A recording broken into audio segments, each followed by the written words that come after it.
Salmo 147, si no la tiene, fíjese, aquí va a estar la proyección. Y dice así la palabra del Señor: alabad al Señor, porque es bueno cantar salmos a nuestro Dios, porque suave y hermosa es la alabanza. Un versículo de cabecera para nuestros hermanos músicos.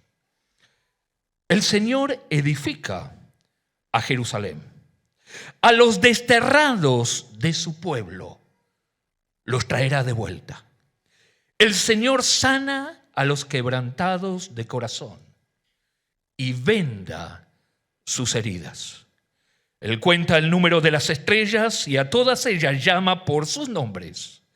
Grande es el Señor nuestro y de mucho poder, y su entendimiento es infinito.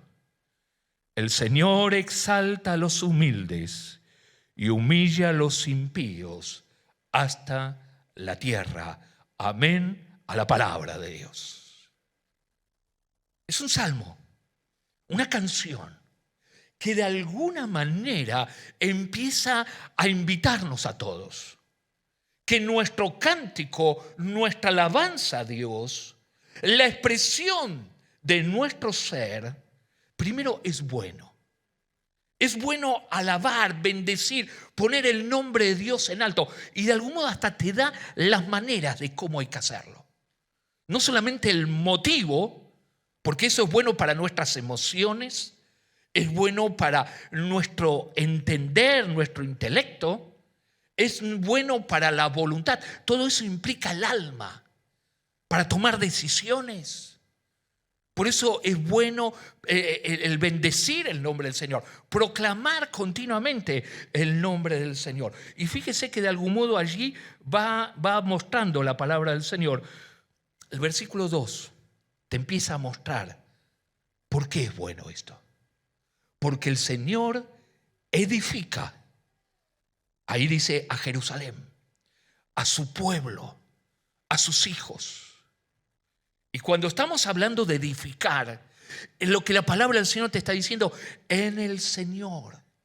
En el Señor. Dios no solamente se preocupa para que cada uno de sus hijos, cada uno de aquellos que forma parte del pueblo de Dios, ya sea los que estamos hoy reunidos en esta noche, los que se suman a través de las redes, los que han aceptado a Cristo en su corazón, que confían en la palabra del Señor, que viven de acuerdo a la palabra del Señor, que esperan la venida del Señor, está diciendo, el Señor se preocupa para que seamos edificados, para que crezcas.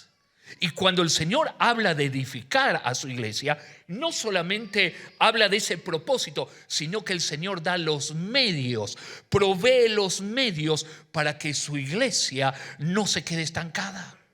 Y el Señor provee de su palabra, y el Señor provee de su espíritu, y el Señor provee de sus siervos para que la iglesia sea edificada y sea sólida justamente en ese centro que es Jesucristo.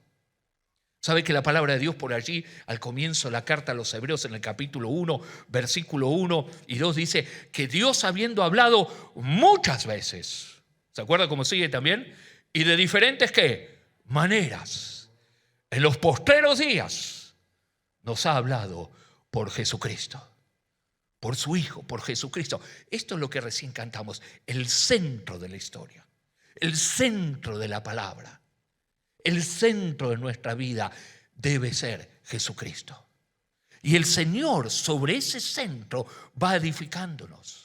Y el Señor te va edificando. Por eso es necesario tener bien equilibrado ese centro, esa roca eterna, para seguir creciendo de acuerdo al propósito del Señor. Pero también hay justamente, fíjense algo allí, que ese cántico expresa la voluntad y la acción de Dios sobre su pueblo.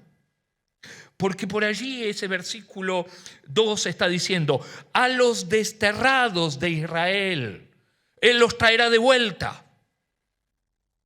Desterrado significa alguien que fue quitado de su lugar, que fue echado. Yo creo que hay personas que a veces no solamente que pueden estar aquí entre nosotros, pero que nos ven a través de las redes, que se sienten de esta manera, como que alguna vez pertenecían al pueblo del Señor, formaban parte del pueblo del Señor. Muchas veces los hermanos que van a los hospitales o hacen evangelismo en las plazas o aquí mismo en el barrio, o cuántas veces usted habla con alguien y le presenta al Señor o lo invita a la iglesia, y muchas veces te encontrás con personas que te dicen: yo antes iba. Sí, yo iba a una escuela dominical. Y te cuenta una historia impresionante. Y vos le preguntás: ¿y qué pasó? ¿Y qué pasó? Y pasó la vida, te dicen. Y pasó la vida. ¿Y qué quiere decir con eso, que pasó la vida? ¿Sabe que el Evangelio de Lucas, usted no lo busque, pero se va a acordar bien, en el capítulo 15, hay 3 historias que Jesús cuenta. La oveja perdida, ¿se acuerda que la oveja perdida de golpe se aparta del redil y va al pastor y la va a buscar? Historia que la conocen los chicos hasta de la escuela bíblica. Inmediatamente Jesús cuenta la historia de la moneda perdida. Una moneda que se termina perdiendo. Pero no es esa moneda que vos podés tener en el monedero o en el bolsillo, que a veces uno no le da mayor importancia. Era una moneda que en realidad simbolizaba en esa unidad casi como lo que hoy día es el anillo de casamiento o de compromiso para una mujer. Y de golpe se pierde una moneda. Y la mujer empieza a barrer la casa, empieza a revolver todos los muebles, a ver dónde está. Y dice que la termina encontrando. Y tanto en la oveja perdida como en la historia de la moneda perdida, más o menos el Señor concluye cada una de esas historias diciendo que el que la encontraba volvía gozoso e invitaba a los demás que vengan también a celebrar esa alegría juntos.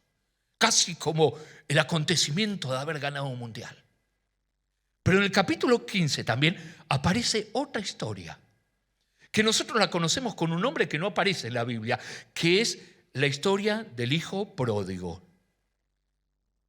Un muchacho que un día le dijo al papá: papá, lo que es mío, lo quiero ahora.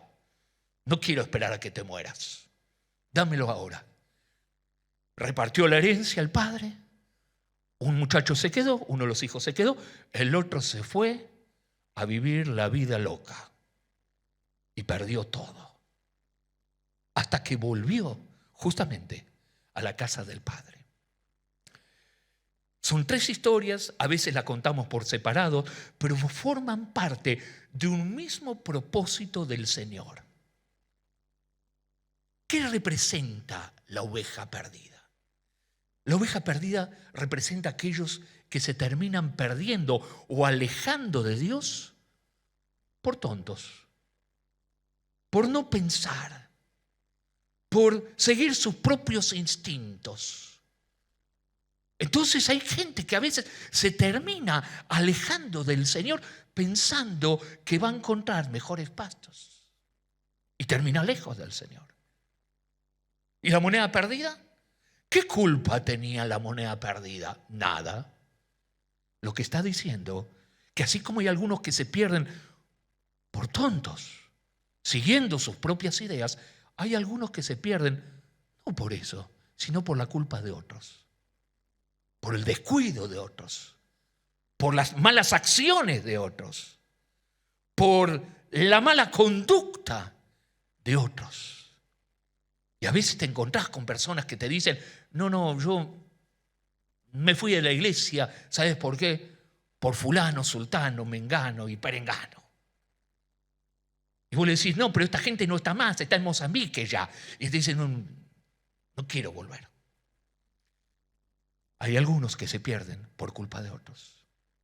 Y algunos se pierden porque se rebelan contra Dios, como el hijo pródigo.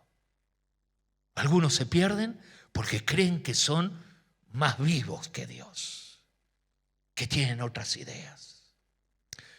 Pero tanto la oveja, la moneda, como el hijo pródigo, cuando se encuentran nuevamente con el original, con el lugar de donde habían avanzado.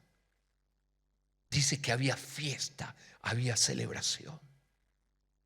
¿Por qué alabamos el nombre de Dios? ¿Por qué la palabra de Dios te invita? Alabad al Señor, porque es bueno para el alma.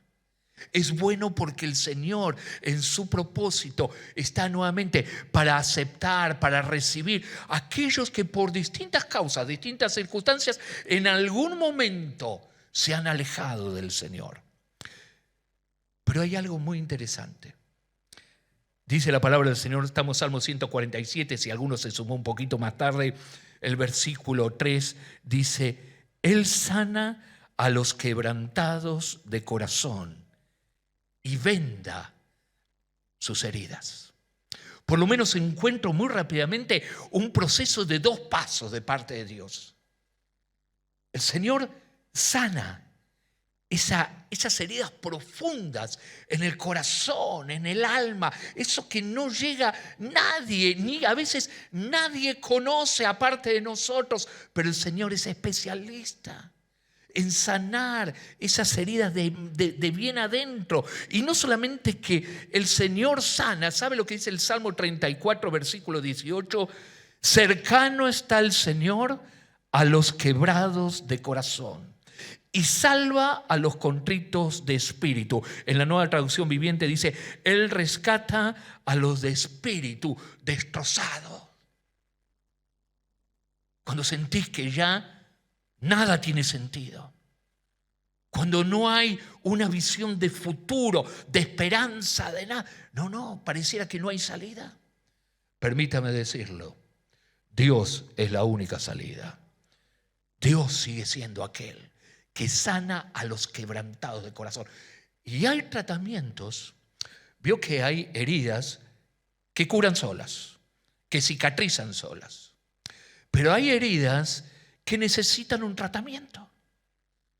Hay heridas que de algún modo es necesario un vendaje, una limpieza, y ese vendaje cada tanto hay que renovarlo, hay que cuidarlo. Si no le gusta, acá tenemos gente que es profesional de la salud, gente que sabe muchísimo de esto, pero uno de los peligros cuando hay una herida es que haya infección y que esa infección termina afectando todo el cuerpo. Ahora imagínense que yo me lastimo una mano simple para no hacerlo dramático y me pongo una curita. Viene alguno de ustedes y dice: pastor, le traje una curita. Vio que yo no sé cómo algunas hermanas en la cartera tienen un botiquín entero. Si le decís: me tengo que operar el apéndice, enseguida ahí también, ¿viste? Solucionan todo. Viene y dice: pastor, le traje la curita. Y yo me quedo con esa curita toda la semana. Y otros 15 días. Vio, ya la curita está fea, da mal aspecto. Y me dice: pero pastor, no, lo que pasa es que usted me puso la curita y ya está. No, hace falta cambiarla.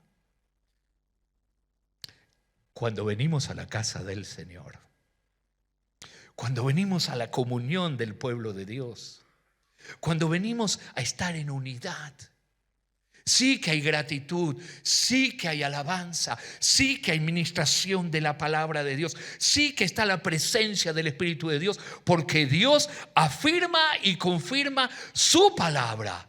Y Dios siempre es fiel a su palabra. ¿Puede decir amén a esto? Pero también es cuando el Señor venda las heridas. Es cuando el Señor también va renovando las heridas. Y si a veces uno va postergando o podemos estar en la reunión y estar totalmente desconectados, es como esa curita que nunca se cambia y produce infección. Mire, estamos a poquitos días, nada más que por las últimas noticias quedamos totalmente desfasados del almanaque, de celebrar justamente la Navidad. Algunos dicen: ¿cómo Navidad ya si recién ganamos el Mundial? Sí. El próximo domingo, no se pierda los anuncios al final, pero eso lo voy anticipando. Recuerde, la reunión el domingo 25 es a las 11 horas. Si viene a las 9:30, como estábamos haciendo este mes, bueno, va a tener que esperar un poquito. No se desespere. Es a las 11, el próximo domingo, donde los chicos de la escuela dominical van a estar participando. Y entonces, lógico, a ver, yo sé que hay toda una discusión, los creyentes que celebran la Navidad, los que no celebran la Navidad, el arbolito sí, arbolito no, y no sé cuántas cosas más. Yo sé que Jesús no nació en diciembre, ni tampoco el 24 de diciembre, pero que nació, tenga la certeza que Jesucristo nació. Y vino por amor a nosotros. Y lo recordamos y lo celebramos y lo cantamos y lo proclamamos, porque eso manifiesta el amor de Dios. Y yo le invito a buscar en la Biblia, primer libro del Nuevo Testamento, Evangelio de Mateo. Y hoy ya los hermanos de la alabanza, que estaban encabezados por Eli, de alguna manera la primera canción que cantamos, alguno habrá dicho, no la conozco esta canción. Tiene sus años y justamente hablaba del nacimiento de Jesús. De alguna manera ya nos estaba poniendo en clima a lo que es el nacimiento del Señor. Le invito, Mateo capítulo 1.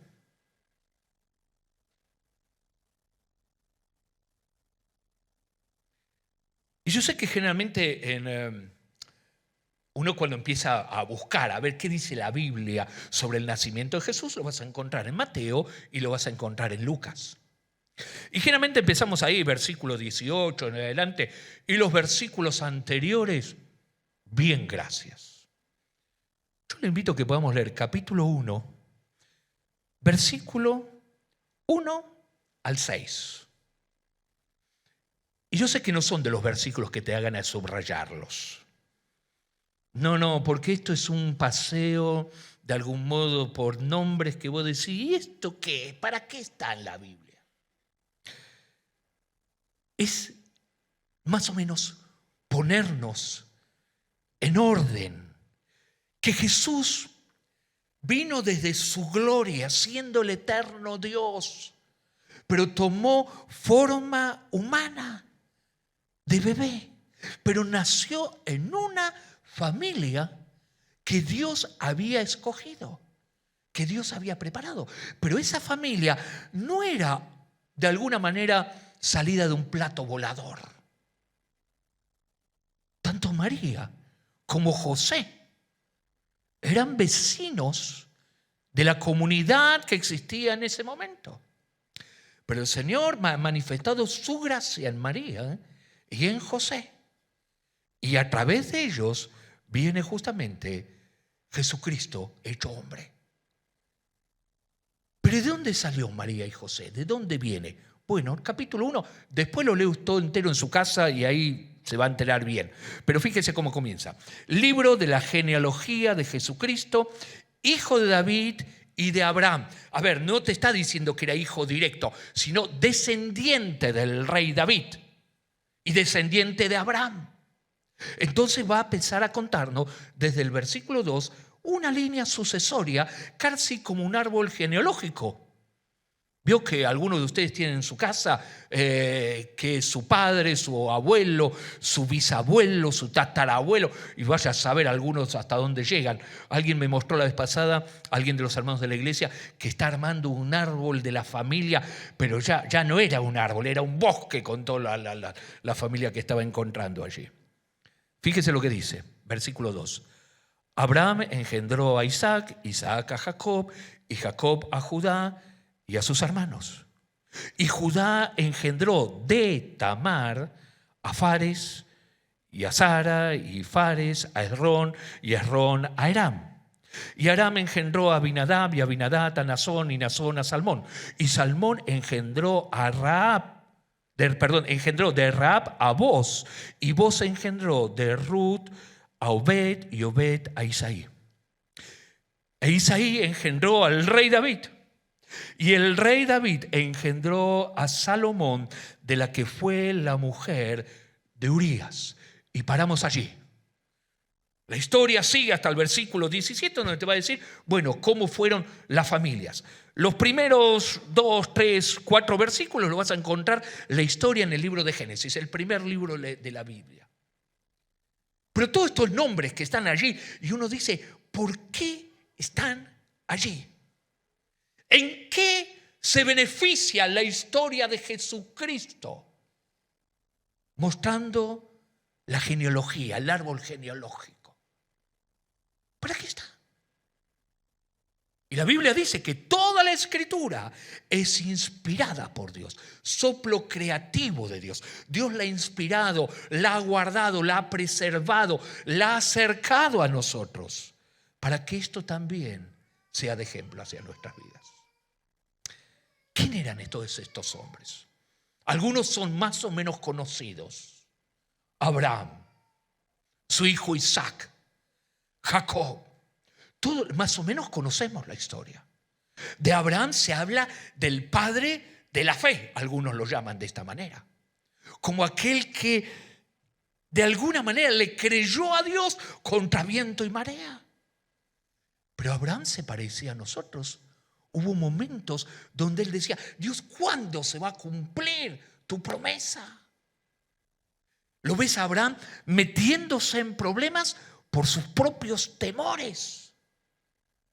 Y no enfrentando la verdad y la realidad. Lo ves a Jacob, alguien que en realidad era tan rápido para hacer los negocios. Jacob era tan una persona que de alguna manera no daba puntada sin hilo. Interesado como ningún otro. Yo siempre digo, no te hagas socio de Jacob acá, porque llevas la de perder. Las deudas seguramente te van a quedar todas a vos. Y si lo tenés de vecino, el día que vuelvas de la reunión, capaz te corrió la medianera, viste, medio metro. Porque vos lo ves a Jacob así, un oportunista. Y vos decís, no son los mejores ejemplos. Y resulta que están en el árbol genealógico de Jesús. Judá, un hombre violento. Judá, uno de los hijos de Jacob. Pero no solamente era violento, sino que no le interesaba absolutamente nada de los demás. Era sálvese quien pueda. Y en consecuencia, su nuera Tamar, ahí aparece también, una mujer valiente, pero con pocos prejuicios, termina involucrada, casi como una historia mexicana, en el árbol genealógico de Jesús. ¿Querés que hablemos de Ruth, que nombra acá? Ruth pertenecía a un pueblo que no conocía a Dios. Un pueblo pagano, era moabita. Y que sufrió el dolor de perder a su esposo, de quedar viuda cuando era muy joven todavía. Y se termina mudando con su suegra, Noemí. Historias duras, historias crueles, historias injustas. Permíteme decirlo de esta manera. Historias que revelan gente que tenía el corazón quebrado. Cada nacimiento es de algún modo una ilusión, una esperanza. Cada nacimiento, cada vida que comienza es como comenzar un cuaderno nuevo. ¿Se acuerdan cuando comenzaba un cuaderno nuevo? ¿Se acuerdan? Primer día de clases, por allí, los primeros días de marzo, le daban ese cuaderno Rivadavia, tapadura o Gloria o como se llamaba en ese momento. Los más chicos están diciendo, ¿de qué está hablando el pastor? Después le preguntan en sus casas. ¿Viste que vos lo abrías y hasta el olor del pegamento era diferente? Agarrabas, te compraban el manual del alumno bonaerense. Fíjate qué antiguo el mío. Allá lejos y hace tiempo. Esos libros que pasaban de generación en generación, ¿viste? Yo como soy el mayor de la casa, yo traía el libro, el primero, después el último que se las arregle era Jorge. Entonces vos abrías el libro, viste que tenía ese perfume a la imprenta, algo, te motivaba, decía, este año soy el abanderado, este año sí. ¿Cuánto tiempo te duraba esa ilusión? Y hasta el primer examen. O si no, cuando escribías con la pluma y te hacías un manchón, viste, ¡pac! Bueno, historias. Historias como la de Abraham, como la de Jacob. Cada uno de ellos te va a tener una excusa y te va a decir, ¿sabes por qué yo tuve que actuar de esa manera? Porque yo no era el primogénito, te puede llegar a decir Jacob. Era Esaú y Esaú no lo supo valorar. Y yo me la jugué y me salió bien. Cada uno tiene excusas. Vas a cualquier cárcel y cualquiera de los internos, todos tienen excusa. La culpa es de los demás, la culpa es de la sociedad, la culpa es del Fondo Monetario, todos tienen la culpa. Historias de gente manchada, gente destruida, que tiene el corazón destruido, el espíritu destruido. El versículo 6 aparece el nombre de una mujer que no tiene nombre, al menos en este versículo. En la historia bíblica aparece. Fíjese lo que dice, versículo 6. Isaí, el papá del rey David, engendró a David y David engendró a Salomón. Tuvo un hijo que se llamó Salomón. ¿De quién fue la mamá? De la mujer de Urías. Y voy a decir, oye, aquí hay cosa rara. ¿Cómo de la mujer de Urías? Si era la mujer de David. Aventuras, historias, que comenzó con una pileta de natación, con una situación que se salió de cauce, y uno dice, ¿eso está en la historia? Está en la historia. Esa mujer se llamaba Betsabé. Pero vos fíjate que aún en el Evangelio muestra, ni siquiera le da nombre, era la mujer de otro. Pero David tuvo un hijo con ella. Viste que hay historias a veces en el círculo, a veces de algunas familias. Hay historias que a veces dan ganas de contarlas. Viste, viene alguno y te dice, ¿vos sabés quién era mi abuelo? No, mi abuelo era el intendente allá en una aldea de Ucrania. Y hay historias que a veces medio te preguntan, ¿che, vos sos familiar de ese? Y vos decís, la verdad no lo conozco. Por historias. O cuando hay historias a veces en la familia que vos no querés que los más nuevos de la familia se enteren. Imagínate que tu hija trae el novio para la cena de Navidad. Y resulta que vos te encontraste con tu cuñada, con, qué sé yo, con esos primos, esa tía, y te comen las ganas de saber qué pasa con otra parte de la familia que no vino.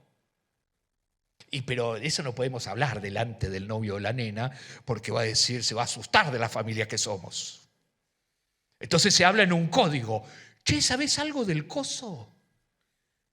¿Sigue con la cosa? O sea, el nuevo no sabe de qué están hablando. Pero los de la familia saben quién es el coso, quién es la cosa y quién es el cosito. Lo tienen todos claro.